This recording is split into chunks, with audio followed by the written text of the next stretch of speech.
Now then, if cats have 9 lives, then they must look at the Energy Minister, Philip Polwell, with considerable envy. Polwell, it seems, not only has multiple lives in politics, he also has the hide of a rhinoceros. Whether he has the memory of an elephant is debatable. His catalogue of screw-ups is longer than your average anaconda. In 2000, Polwell admitted to a foul-up in the disbursement of public funds to NetServe Communications Limited. However, it emerged that even after the discovery of the foul-up, government continued to pump money into the failed company. Despite numerous calls for his resignation, Polwell survived. In April 2001, Polwell, who was at the time Minister of Industry, Commerce and Technology, instructed the Office of Utilities Regulation, the OUR, not to interfere with the rates for land-to-mobile calls.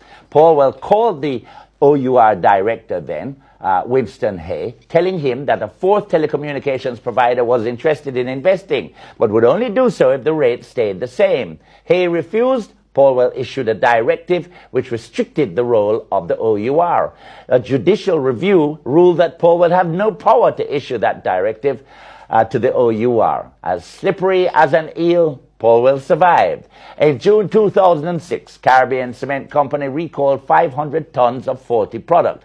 Polwell, at the time, the Industry and Commerce Minister, was accused of negligence and gross dereliction of duty. Why?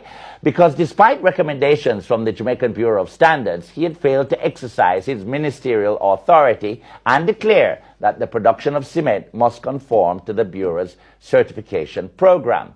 There was a move to censure him in Parliament. Boy, liquid that. But the cement scandal didn't stick.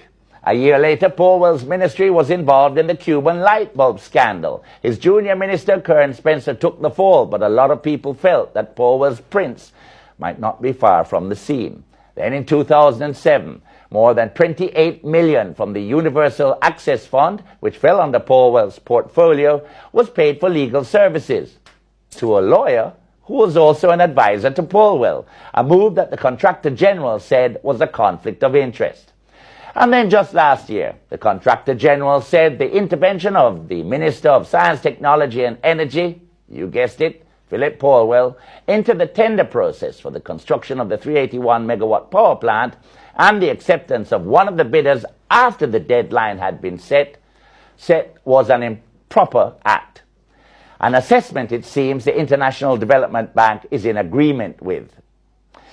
The latest cock-up with the EWI bid in most other countries would signal the final life of this political cat.